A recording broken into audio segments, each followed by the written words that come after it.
पलवल से कांग्रेस के वरिष्ठ नेता व पूर्व मंत्री करण दलाल ने आज पत्रकार वार्ता करते हुए भाजपा सरकार व नेताओं पर जमकर हमला बोला। उन्होंने कहा कि भाजपा सरकार को अभी 2 महीने हुए हैं, इतने कम समय में भ्रष्टाचार की सभी हदें पार कर दी हैं। उन्होंने आरोप लगाया कि शहर में जगह जगह भाजपा के मंत्री व मुख्यमंत्री के करीबी प्लाट के नाम पर अवैध कब्जे करने में लगे हुए हैं और प्रशासन आंखें बंद कर तमाशा देख रहा है।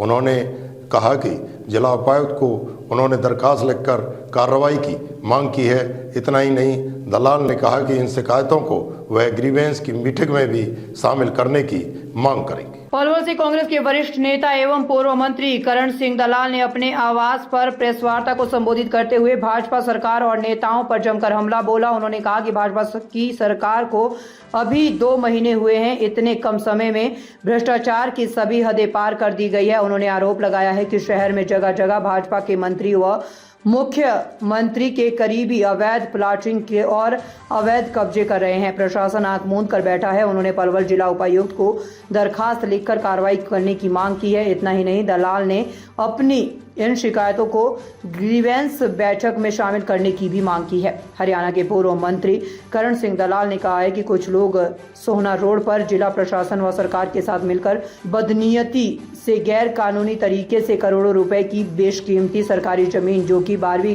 कक्षा तक के लड़कियों के स्कूल के लिए प्रस्तावित की गई थी, उस पर 4 दीवारी करके कब्जा कर कमरे बनाने में लगे हुए हैं। गैर कानूनी तरीके से काम को अंजाम देने वाले लोग अपने आप को मुख्यमंत्री और मंत्री के आदमी बताते हैं। इतना ही नहीं, दलाल ने कहा है कि इस तरह कुंडली मानेसर पलवल एक्सप्रेसवे के चौक के निकट गांव कुसलीपुर कोट व लघु सचिवालय के समीप लगती एग्रीकल्चर जमीन, जो कि विनोद कुमार आनंद निवासी प्रसाद नगर नई दिल्ली की है।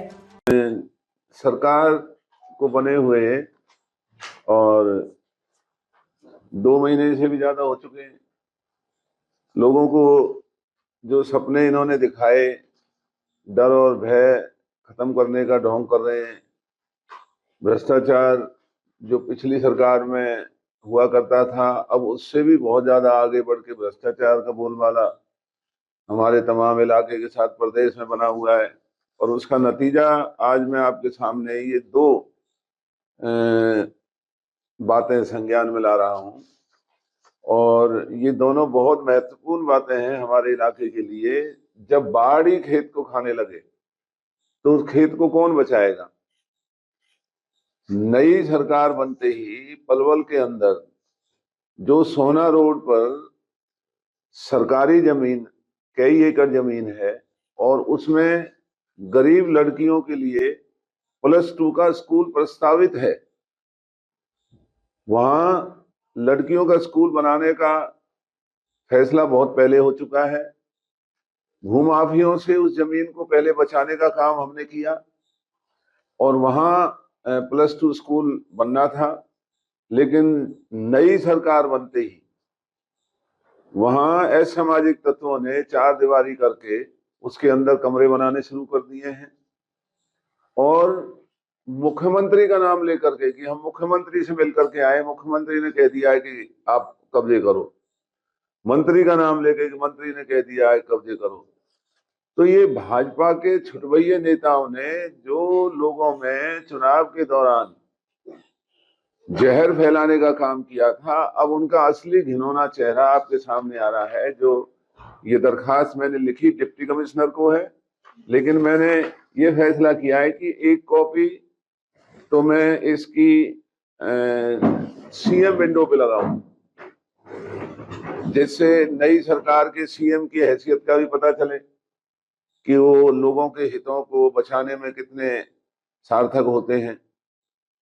जो एक कॉपी ग्रीवेंस कमेटी में लगाने के लिए डीसी के यहाँ भेज रहा हूं कि भाई एक मेरी दरखास्त को ग्रीवेंस कमेटी में लगाया जाए, क्योंकि ये अगर जमीन लोगों के हाथ से निकल करके भूमाफियों के कब्जे में आ जाएगी तो जो गरीब बच्चे और खास करके जो हमारी बेटियां हैं वो कहाँ पढ़ने जाएंगी?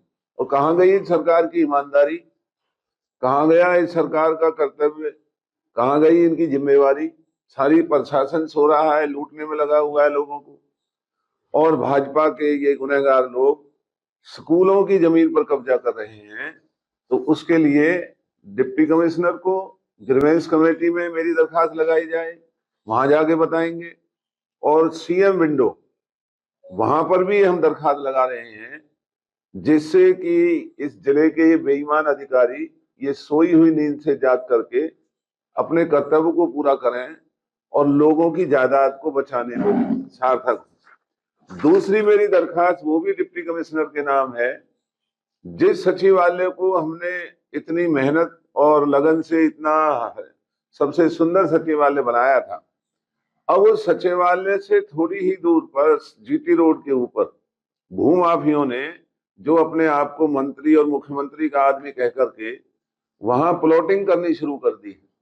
नाजायज प्लॉटिंग वहां पर की जा रही है, जबकि केएमपी केजीपी के 1 किलोमीटर के दायरे में कोई वहां सीएलयू तक नहीं हो सकता, और वो वहां भूमाफियों ने निशान लगा करके जो प्लॉट काटे जा रहे हैं नाजायज, तो इस सचिवालय की छवि को खराब करने की साजिश हो रही है। अभी जब कोई भी वहां से गुजरता है तो सचिवालय नजर आता है, तो हम सबका उसमें मान बनता है, इज्जत बनती है। और इस नाजायज जमीन को बेचने में भी जो उस जमीन का मालिक है, आनंद शर्मा है कोई आनंद, उसके साथ मंत्रियों के आदमी, मुख्यमंत्री का नाम लेकर के करने वाले, और यहाँ का जिला प्रशासन, यहाँ का डीटीपी, जिसके खिलाफ पहले भी शिकायत आई थी, वो एक बहुत ही भ्रष्टाचार में संलिप्त अधिकारी है। और उसकी और सरकार के मंत्री और यहाँ के तमाम जिले के विधायक, सांसद, सबका संरक्षण इन भूमाफियों को मिला हुआ है। और इस पलवल की जो हम उम्मीद करते थे कि आने वाले दिनों में एक नया शहर बनेगा, केएमपी केजीपी का लाभ हमारे इलाके को मिलेगा, अगर इस तरीके से नाजायज कॉलोनी कटेगी और नाजायज प्लॉटिंग होकर के वहां पर अगर छवि जमीन की बिगाड़ी जाएगी, तो पलवल के भविष्य पर तो सवालिया निशान लग चुका है। बाड़ी खेत को खा रही है, ना कोई मंत्री बोल रहा है, ना कोई अधिकारी बोल रहे हैं, और छुटवैये पूरे पलवल में चारों तरफ इस तरीके से नाजायज प्लॉटिंग, नाजायज कॉलोनियों को काटने का काम कर रहे हैं। और